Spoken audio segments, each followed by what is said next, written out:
자기 암시 공식. 첫째, 나에게는 뚜렷한 삶의 목표가 있으며 나에게 그것을 달성할 자신감이 있다는 것을 알고 있다. 달성할 능력이 있다는 것을 알고 있다. 나는 그 목표를 달성하기 위해 끊임없이 노력할 것이며 이 자리에서 그것을 약속한다. 둘째, 나는 내 마음을 지배하고 있는 생각들이 언젠간 외부적인 행동으로 표출되어 눈앞에 현실로 나타날 것임을 알고 있다. 따라서 나는 날마다 30분씩 장차 내가 되고자 하는 사람을 생각하는 일에 내 생각을 집중시킬 것이며 그럼으로써 내 마음속에 그 사람의 모습이 뚜렷이 그려지도록 할 것이다. 셋째, 나는 자기암시의 원칙을 통해 마음속에 내재된 모든 욕망을 달성해 줄 표현을 찾게 될 것임을 확신한다. 그러므로 나는 날마다 10분씩 나 자신에게 자신감을 갖도록 요구할 것이다. 넷째, 나는 내 삶의 주된 목표를 종이에 분명하게 적었으며 그것을 달성할 자신감이 생길 때까지 도전을 멈추지 않을 것이다. 다섯째, 나는 어떠한 재산이나 지위도 진실과 정의에 기초하지 않으면 오래 지속될 수 없다는 것을 잘 알고 있으며 성공에 영향을 주지 않는 어떠한 행동도 하지 않을 것이다. 나는 나의 힘과 나를 도와줄 다른 사람들의 힘을 나에게 끌어들임으로써 성공할 것이다. 또한 나는 기꺼이 다른 사람들을 위해 일할 의사가 있으므로 그들에게도 나를 위해 일하도록 설득할 것이다. 나는 다른 사람들을 향한 부정적인 태도가 나에게 결코 성공을 가져다 주지 않는다는 것을 알기 때문에 모든 사람들에 대한 사랑을 키움으로써 내 속의 모든 증오와 시기, 부러움, 이기심과 냉소를 없앨 것이다. 나는 이 공식을 따르기로 서명하고 이것을 암기하며 신념 속에서 하루에 한 번씩 큰 소리로 읽을 것이다. 그러면 이것은 점점 내 생각과 행동에 영향을 주어 나는 자신감 있고 성공적인 사람이 될 것이다. 성공 비결의 6단계, 제1단계. 자신이 벌고자 하는 금액을 한 푼도 어김없이 정확하게 머릿속에 주입시켜라. 막연히 돈을 많이 갖고 싶다라는 단순한 소망만으로는 절대로 아무것도 가질 수 없다. 자신이 원하는 돈의 액수를 정확히 파악하여 늘 염두에 두고 있어야 한다. 제2단계, 목표라는 돈을 벌기 위해 어떠한 대가를 치르거나 희생도 감내할 수 있는지 확실히 결정한다. 세상에 대가를 치르지 않고 얻을 수 있는 것은 아무것도 없다. 제3단계, 자신이 목표라는 금액의 돈을 정확히 언제 달성할 것인지 그 구체적인 날짜를 설정한다. 제4단계, 목표 달성을 위한 구체적인 계획을 세워 즉시 행동으로 옮긴다. 이때 실천 준비가 여의치 않아도 상관없다. 당장 계획을 실천에 옮기는 것이 가장 중요하다. 제5단계, 자신이 목표로 하는 정확한 금액, 구체적인 목표 달성 날짜, 목표 달성을 위해 기꺼이 감내할 수 있는 희생, 구체적인 실천 계획 등을 간결하고 명확한 글로 정리하여 항상 볼 수 있는 곳에 둔다.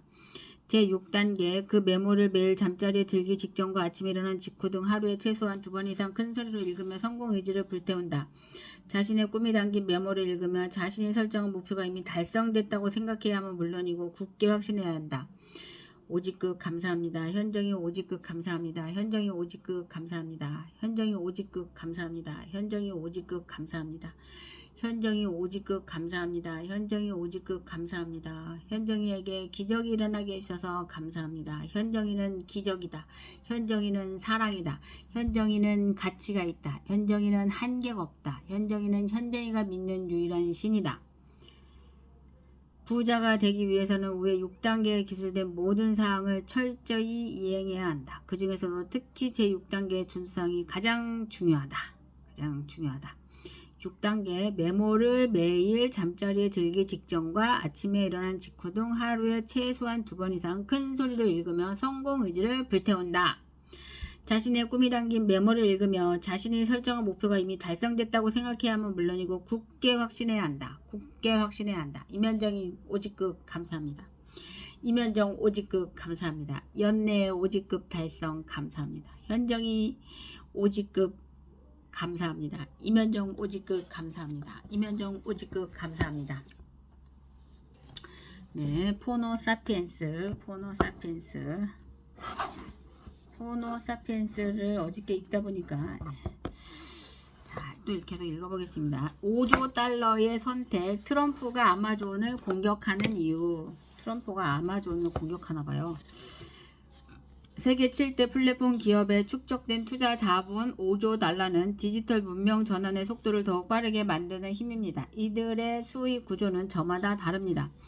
애플은 제품 판매, 아마존은 유통 매출, 구글과 페이스북은 광고 수익, 마이크로소프트는 소프트웨어 판매를 통해 거대한 수익을 창출합니다.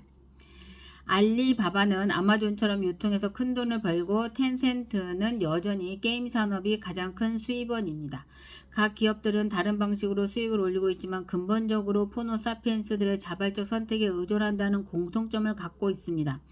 따라서 포노사피엔스 문명이 확산되지 않는다면 계속된 성장은 어려워집니다. 그래서 이들 기업에 투자된 5조 달러의 자본은 포노사피엔스 소비 문명의 생태계 확장에 재투자됩니다. 엄청난 투자의 선순환이 이루어지고 있다는 뜻입니다. 혁명은 위기로 찾아온다. 디지털 소비 문명의 확산으로 성공을 거두는 기업은 아마존이 최고입니다. 투자와 매출이 함께 상승하는 선순환의 구조도 가장 안정적입니다. 도서 판매로 시작한 아마존은 일반 상품의 온라인 판매로 확장하더니 비디오 사업까지 진출합니다. 가장 많은 수입은 아마존 웹 서비스라 불리는 클라우드 서비스에서 만들어지고 있습니다. 2017년에는 패션 부문에서 괄목할 만한 성장을 내며 대형 백화점 3분의 1을 폐점하게 하는 위력을 발휘합니다. 토이저러스라는 최고의 장난감 체인점도 아마존의 공격을 못 견디고 파산하고 맙니다. 이어 아마존은 알렉사라는 음성인식 어시스턴트가 탑재된 인공지능 블루투스 스피커 에코까지 판매해 제조업까지 성공적으로 진출합니다. 에코는 2017년 아마존에서 가장 인기 있는 상품으로 등극하기도 했습니다. 2017년에는 오프라인 유통기업 홀푸드마켓을 137억 달러 약 15조 원에 인수하면서 오프라인 유통업계에 충격을 줍니다. 그리고 무인 점포 아마존고를 실제로 일반인에게 오픈하면서 앞으로 오프라인 유통이 어떻게 바뀔 것인지 예고합니다. 2018년 백화점 시어스가 파산한 가장 큰 원인으로 아마존에 의해 바뀐 소비 패턴이 거론됩니다. 그 덕분에 트럼프 대통령이 아마존의 CEO 제프 베조스를 잡킬러라고까지 비난하기에 이릅니다. 아마존은 지난 10년간 미국 유통의 생태계 자체를 바꾸는 엄청난 도전을 실천했고 그리고 성공적으로 그 변화를 이뤄낸 셈입니다. 많은 투자를 받은 기업은 당연히 다양한 분야로 사업을 확장합니다. 그렇지만 항상 성공하는 것은 아니죠. 오히려 실패할 때가 더 많습니다. 그런데 아마존은 정말 특이한 기업입니다. 진출한 거의 모든 분야에서 의미 있는 매출 신장을 보여주며 엄청난 속도로 성장해 왔습니다. 2013년 이후 불과 5년 사이 주가도 8배 가까이 올랐습니다. 이 데이터가 의미하는 건 아마존이 지향하는 디지털 소비 문명의 전환이 성공적으로 진행되고 있다는 것입니다. 아마존의 비즈니스 방식에 만족한 많은 소비자가 몰려가면서 매출이 증가한 것이니까요. 거대한 자본의 투자가 성공적인 성과를 내고 있으니 더 많은 자본이 몰리는 건 당연합니다. 아마존처럼 디지털 소비 문명에 도전하는 기업을 찾아 투자가 확산됩니다. 그리고 투자 자본에 힘입어 디지털 문명의 확산은 더욱 거세게 가속화가 일어나고 있습니다. 안타깝게도 기존 기업들은 순식간에 파산의 위기에 몰리게 되었습니다. 디지털 소비 문명의 리더 기업에게 몰린 자본의 투자와 매출 증가가 서로 맞물리면서 투자자와 기업들이 꿈꾸는 선순환의 상승세가 제대로 형성된 것입니다. 아마존 성공의 근본 원인은 소비자의 자발적 선택입니다. 5조 달러의 자본은 거대한 포노사피엔스 생태계를 만들어가는 에너지원입니다. 미국과 중국의 시장은 이 에너지원을 통해 엄청난 속도로 변화 중입니다. 투자 자본의 메시지를 우리 산업에 적용해 보면 왜 우리에게는 이 혁명이 오직 위기로만 다가오는지를 이해할 수 있습니다. 카피캣 텐센트의 성장. 알리바바와 텐센트는 사업의 영역을 문어발식으로 확장하며 자회사 설립 또는 기존 벤처에 대한 지분 투자의 방식으로 중국 시장 전체를 디지털화하는 데 앞장서고 있습니다. 두 회사는 한쪽에서는 경쟁하고 알리바바와 징둥닷컴, 또 한편으로는 서로 힘을 합쳐 같이 회사를 설립하기도 합니다. 시장이 성숙하면 다양한 방식으로 사업을 세분화합니다. 알리바바는 B2B 중심의 알리바바닷컴이 성공을 거두자 소비자를 대상으로 하는 오픈마켓 타오바오모를 오픈에 성공시키고 기존의 강자였던 이베이를 중국 시장에서 밀어냅니다. 이후 티모를 설립해 신뢰할 수 있는 상품을 찾는 사람들을 위한 비즈니스를 추구합니다. 2016년 이후에는 오프라인 유통을 포함한 거대한 새로운 유통 시스템을 제안하고 이를 신소매라고 정의하며 중국을 바꾸는 유통업을 창조하겠다고 선언합니다. 그리고 2년 만에 오프라인 유통 허마 셴성에서도 높은 매출을 올리며 안정적으로 시장에 진입합니다. 이제 중국 유통 문화는 알리바바가 새 길을 열어간다고 해도 과언이 아닙니다. 텐센트의 선전도 놀랍습니다. 위챗이라는 메신저 앱으로 돈을 벌어 게임 기업들에 투자해서 성공한 텐센트는 게임에서 번 돈으로 인터넷 방송, 은행, 금융까지 대폭 사업 범위를 넓혀가며 중국 문명을 바꾸는 기업으로 성장했습니다.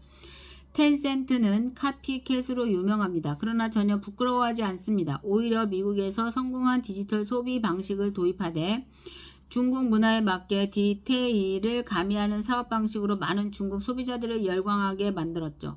그리고 소비자의 선택에 힘입어 중국의 콘센트 문화와 소비 문명을 바꾸는 대표적 기업이 되었습니다. 이들은 지금도 새로운 벤처에 거액을 투자하며 중국 문명의 디지털화를 가속화하고 있습니다. 아시아의 소비 문명을 바꾸는 거대한 힘도 바로 이들 디지털 플랫폼 기업에 투자된 엄청난 자본에서 나옵니다.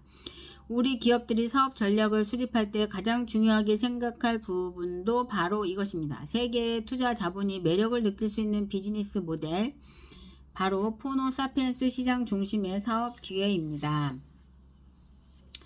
GM의 배신, 공장을 부수고 무인 택시에 투자하다.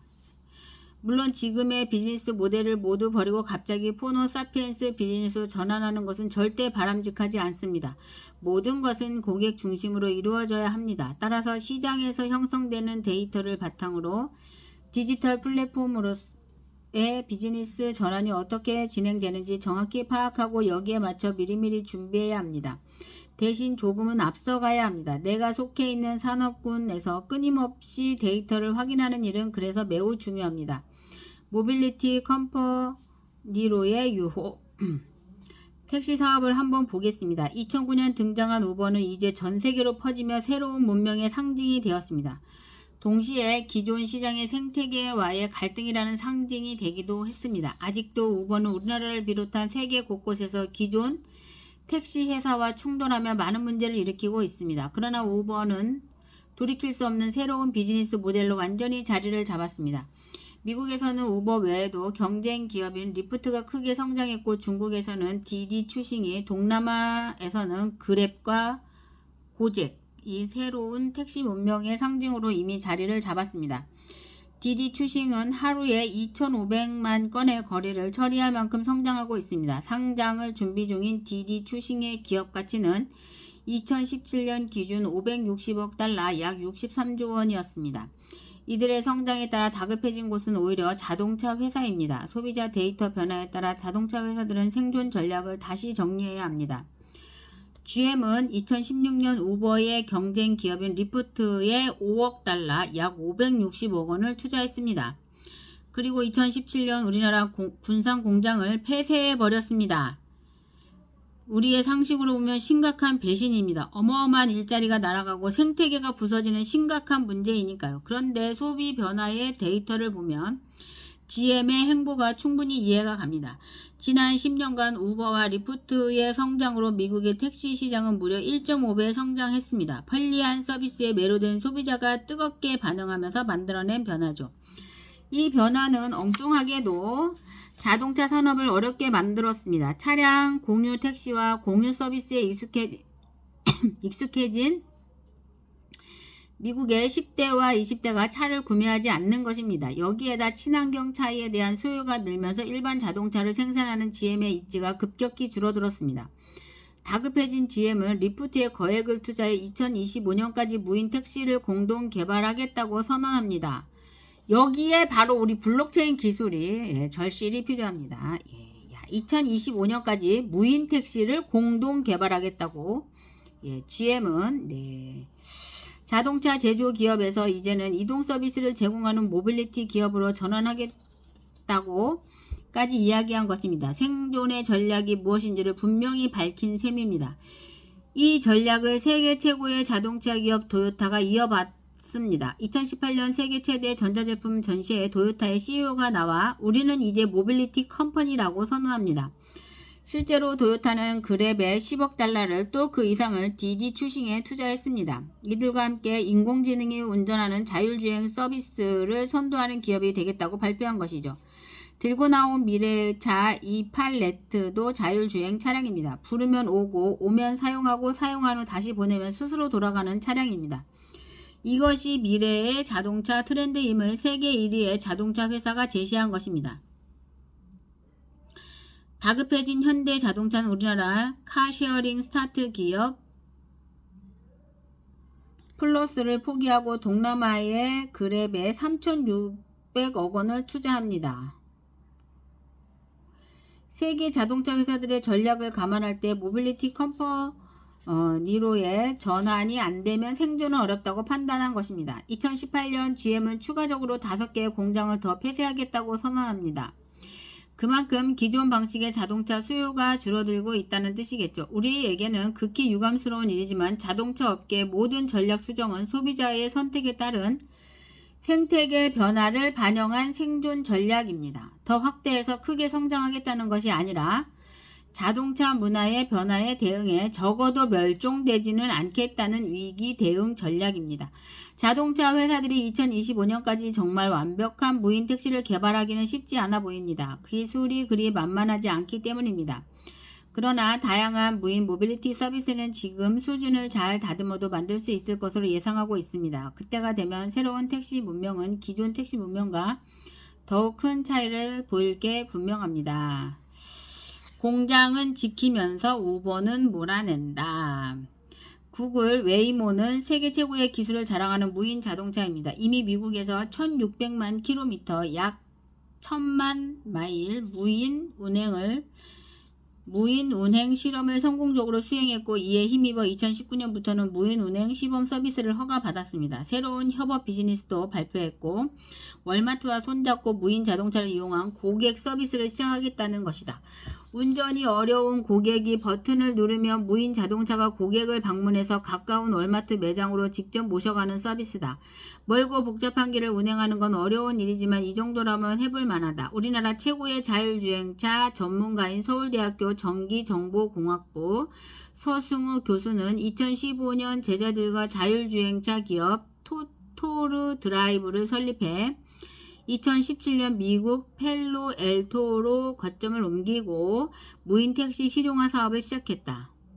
이미 이들이 만든 자율주행차 스누버는 여의도를 비롯해 복잡한 서울 도심을 3년간 6만 킬로미터 이상 무사고로 시험 운행에 성공한 바 있다.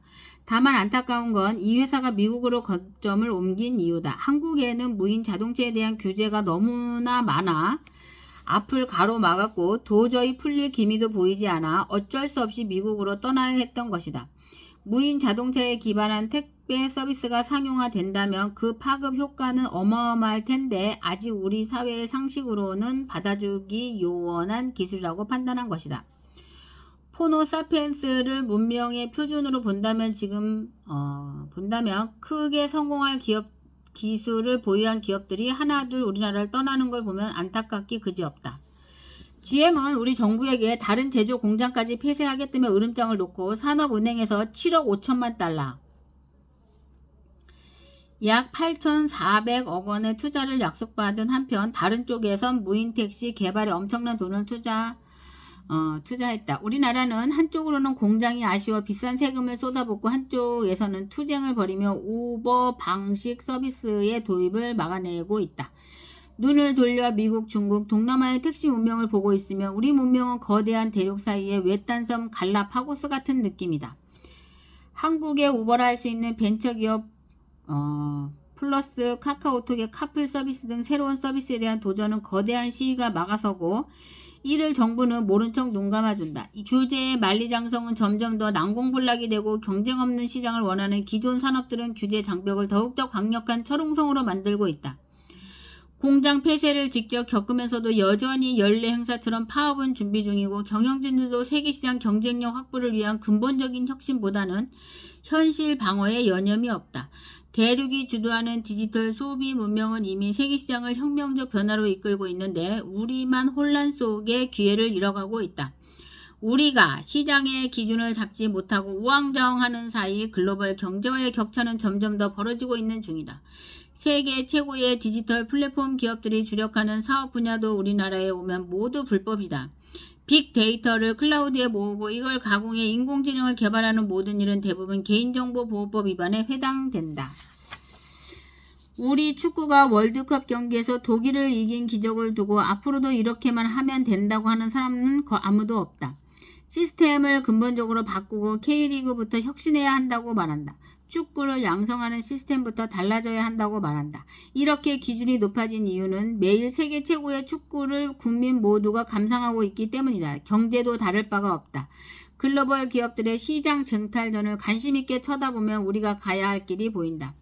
세계 시장에서 성장하는 기업들이 어떤 시스템을 갖추고 있는지, 인재들은 어떻게 양성하고 있는지, 사회를 운영하는 시스템은 이에 맞춰 어떻게 변화하고 있는지 늘 깊은 관심으로 지켜봐야 한다. 그러면 알 수 있다. 우리의 잘못은 무엇이고 우리가 생각하고 있는 시장 경제와 글로벌 시장 경제의 차이가 눈에 명확하게 보이기 시작한다.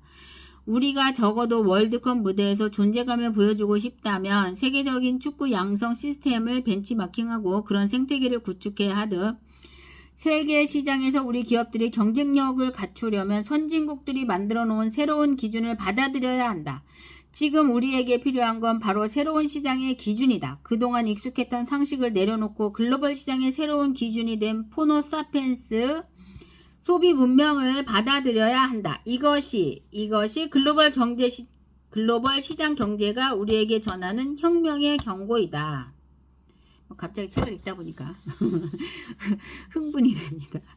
예, 디지털 플랫폼의 전쟁, 문명의 전환은 모든 국가의 절대적 기회다. 예, 디지털 플랫폼 전쟁, 문명의 전환은 모든 국가의 절대적 기회다. 알리바바는 중국의 유통을 바꾸는 기업이다. 자세히 보면 이들의 성공 비결은 호모사피엔스 시대에 맞춰 고객이 원하는 걸 철저히 실천하는 데 있다. 알리바바가 오픈한 오프라인 유통점 허마센셩은 대형 마트 시장을 뒤흔드는 돌풍의 주인공이다. 기존 마트의 평당 매출보다 4배를 올리는 힘은 그동안 축적한 빅데이터와 빅데이터 사용법을 적용한 고객 중심 사업 기획에 있다.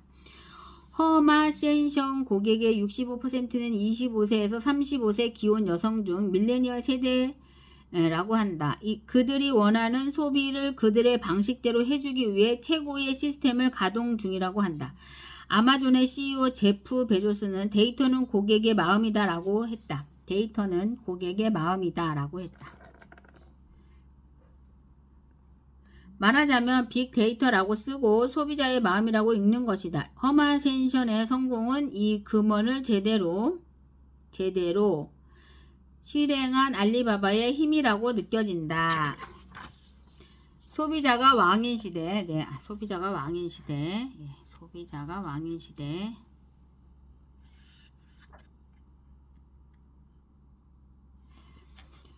데이터에 의한 데이터를 위한 데이터의 비즈니스는 다른 말로 고객이 왕인 비즈니스라고 할 수 있다. 사실 호모사피엔스가 주도하는 디지털 문명의 가장 큰 특징은 기업이 왕인 시대에서 소비자가 왕인 시대로 바뀌었다는 것이다. 손에 쥔 스마트폰 덕분에 어느 기업이든 나를 만족시키는 서비스만 제공하면 순식간에 이동 가능한 시대이기 때문이다. 어느새 중국은 디지털 문명에 기반하여 소비자를 위한 소비자의 나라로 변모하고 있다. 야, 뭐 이거 아주 멋진 말인데요. 빨리 이거 우리나라에도 적용해서 소비자를 위한 그죠? 소비자의 나라로 변모하고 있다. 중국이 디지털 문명에 기반해서. 그래서 중국이 무섭다. 중국 공산당은 디지털 문명에 관한 거의 모든 혁신을 선도하며 불과 몇 년 사이 알리바바, 텐센트, 디디 출신과 같은 혁명의 전위병을 키웠고 15억 명의 스마트한 디지털 소비자 군단을 확보했다. 이대로라면 2030년 경에는 정말 미국과 한번 붙어볼 만한 만하다는 게 세계 경제의 상식이다. 최근 미국이 중국을 강력하게 견제하는 것은 중국이 미국을 위협할 만한 라이벌로 성장했기 때문이라는 의견이 지배적이다. 그만큼 중국의 성장은 무섭다. 그리고 그걸 만든 소비자가 왕이라는 정책을 적극 실천한 중국 공산당이라는 것을 명심해야 한다. 미국과 중국이 디지털 소비 문명을 근간으로 패권 다툼을 하고 있는 지금 우리의 문명은 어디에 있을까? 경제 이슈를 보면 대기업 및 자본가와 노동자 간의 권익 다툼만 한창이다. 이런 이슈를 다른 나라에서는 정말 찾아보기 힘들다. 자본주의와 사회주의의 충돌은 미중 간에도 사라진 이슈다. 이념의 충돌이 아닌 시장의 충돌, 무역 전쟁만이 뜨거운 상황이다. 지금 글로벌 경제에서는 점점 스마트해지는 소비자를 사로잡기 위한 플랫폼 선점 경쟁이 더욱 치열해졌고 국경도 정부 역할도 퇴색해 가는 현상이 뚜렷해졌다. 동시에 글로벌 시장 경제는 대혼돈의 시대로 진입하고 있다. 그야말로 시장 혁명의 상황이다. 우리의 문명 시계는 1980년대에 멈춰선 듯하다.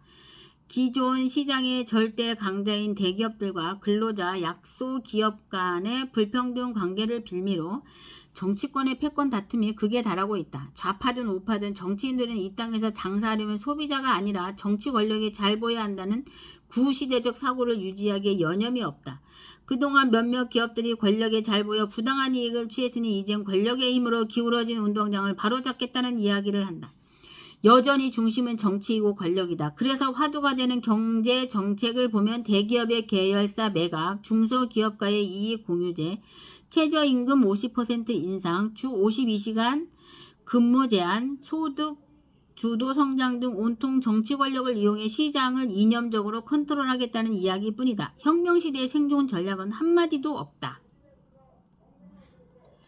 세계 문명을 리드하는 미국이나 세계 최대 소비시장 중국을 보면 가장 큰 경제 이슈는 소비자 중심 시장으로의 전환과 디지털 트랜스포메이션에 따른 위계관리 기회 창출이다. 그러나 이들 이슈는 우리 언론 어디에도 언급한 줄 없다. 대륙의 시계가 팽팽 돌아가는 사이 우리는 멈춰진 시계 앞에 모여 부지런히 구호 대결을 펼치고 있다. 우리 국민들은 1980년대의 정치적 이념에 매여있는 사람들이 아니다. 이미 전 세계를 다니며 급격하게 달라진 문명을 경험하고 새로운 시대를 맞아 생존의 전략을 준비하는 사람들이다. 젊은 세대는 새로운 디지털 문명에 대한 욕망이 더욱 강하고 간절하다. 그들에게는 엄청난 기회이기 때문이다. 미국과 중국이 선택한 기준, 디지털 소비 문명을 즐기는 소비자가 이미 전 세계의 50%에 이르고 있다.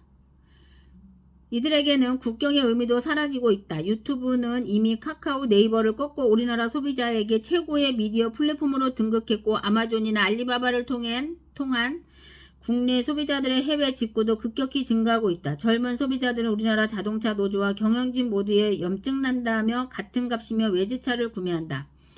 지점도 없는 불편한 카카오뱅크에 680만 명이 넘게 몰리는가 하면 에어비앤비를 이용해 해외여행을 떠나는 인구는 매년 폭증하고 있다. 그들은 세계 곳곳에서 우버와 디디 출신 같은 서비스를 경험하며 점점 우리 시장에 대한 불편함과 분노를 쌓아가고 있다. 우리 기업들이 정치 권력 눈치 보느라 소비자를 외면하는 사이 세계의 기업들은 왕이 원하는 것은 무엇이든 한다. 왕이 원하는 것은 무엇이든 한다는 자세로 혁신을 거듭 중이다. 그걸 경험한 우리 소비자들은 이제 국내 기업들을 본격적으로 외면하고 있다. 스마트한 이들은 소비자에게 권력이 있다는 걸 깨달았다.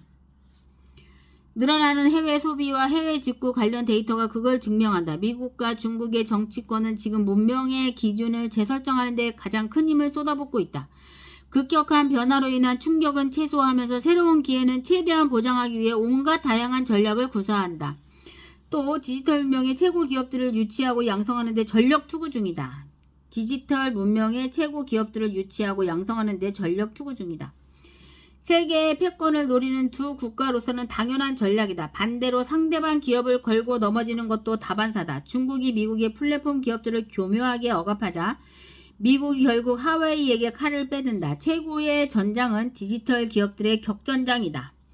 문명의 전환은 모든 국가에게 혁신적 절대적 기회다. 디지털 문명 시대로의 전환도 위기인 동시에 기회다. 혁신의 방향도 매우 바람직하다. 디지털 문명에서 자기 이익을 위해 소비자의 이익을 무시하는 기업은 자연스레 퇴출된다. 권력이 소비자에게로 이동했기 때문이다. 과거에는 정치 권력이 이들의 생존을 보장했지만 지금은 소비자가 직접 생사를 결정한다. 지금은 소비자가 직접 생사를 결정한다. 물론 법적으로 신규 기업의 진입과 경쟁을 보장해야 가능한 일이다. 이것이 미국과 중국이 선택한 새로운 기준이다. 이제 스마트한 소비자는 과거와 달리 많은 정보를 습득하고 있다. 소비자 입장에서 본다면 자기 이익을 위해 머리띠 두른 노조나 택시 사업자나 소비자를 무시하는 갑질 경영주나 다 이익 집단일 뿐이다.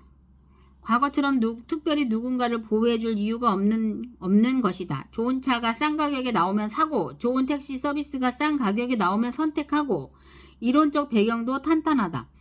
대륙에서 일반화된 문명을 왜 우리는 거부하느냐는 것이다. 기존 자동차와 택시가 외제차나 우버보다 빨리 혁신을 해 나아진다면 물론 더 많은 선택을 받아 살아남을 것이다. 그러나 소비자는 안중에도 없이 이념이라는 가면을 쓰고 자기 이익 보호에 눈먼 깃발들에게 지갑을 열어줄 바보 소비자는 이제 거의 없다는 걸 인지해야 한다. 기업 이익에만 눈이 멀어 권력과 손잡고 소비자는 개돼지 취급하는 일부 모지각한 기업인들도 생각을 바꿔야 한다. 생각을 바꿔야 한다. 피할 수 없는 선택. 소비자는 더 이상 우물 안의 개구리가 아니다. 언제든지 더 나은 서비스를 향해 떠날 준비가 되어 있다. 스마트폰을 손에 든 소비자는 선택권을 갖게 되었고 강력한 권력을 손에 쥐었다. 그리고 이미 그 권력을 자유의지대로 사용하고 있다. 자유경제에 따른 부작용에 대해서도 자정작용을 할 만큼 현명하다. 일부 정치인들이 영세한 택시 기업은 몰락하고 대규모 플랫폼 기업들이 성장한다고 문제 삼지만 댓글을 보면 어려운 기업들과 사라져가는 직종은 국가적 지원을 통해 연착륙하도록 지원하자고 목소리를 높인다. 변화는 수용하되 어려운 것도 살피자는 것이다. 소비자가 권력을 갖게 되면 오히려 포용력도 커지고 합리적인 판단도 가능하다. 세계적인 플랫폼 기업들이 늘 소비자가 원하는 바를 살피고 세심하게 배려하는 이유는 소비자들의 비난이 폭발하는 순간 고객이 대거 이탈하고 이로 인해 심각한 타격을 입기 때문이다. 그래서 소비자의 권력이 정치 권력, 자본 권력보다 바람직하다고 이야기할 수 있다. 스마트한 소비자들은 이미 좋은 상품과 서비스를 제공하는 외국 기업에게로 옮겨가고 있고 기존 방식에 의존하던 우리 기업들은 점점 어려워지는 중이다. 정치 권력의 힘으로 최저임금, 근로시간 같은 법적인 문제만 바꾸면 문제가 해결될 거라는 착각은 이제 내려놔야 한다. 문제는 높은 지식 수준을 갖춘 문제는 높은 지식 수준을 갖춘 데다가 선택권까지 가진 소비자들이다. 점심 한 끼를 먹을 때도 맛집을 찾아 골라가는 소비자이다. 마음에 드는 물건을 만나도 검색하고 찾아내어 최저의 가격으로 구입하는 소비자이다.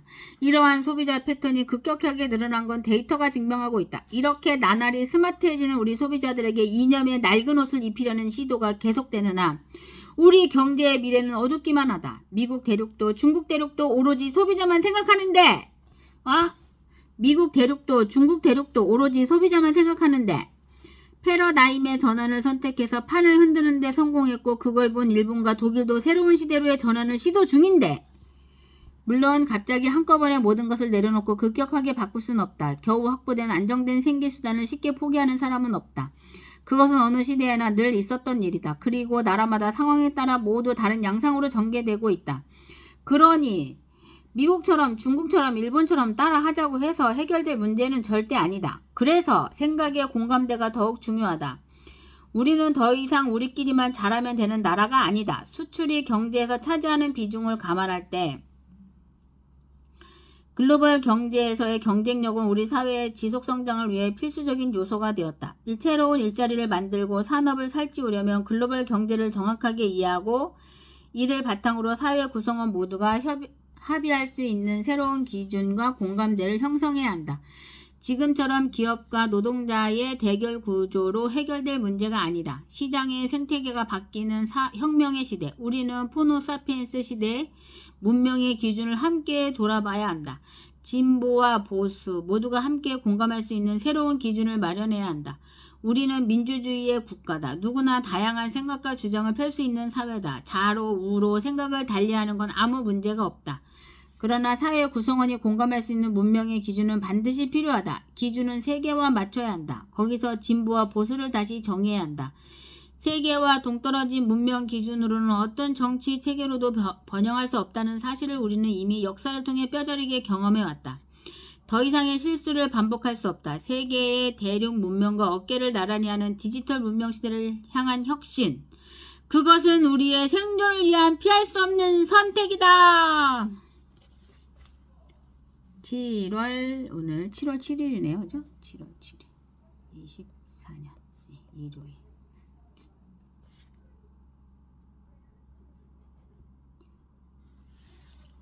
정말 많은 생각을 하게 되는 책입니다. 네. 미국 대륙도 중국 대륙도 오로지 소비자만 생각하는 패러다임의 전환을 선택해서 판을 흔드는 데 성공했고, 그걸 본 일본과 독일도 새로운 시대의 전환을 시도하고 있는데 그쵸, 있는데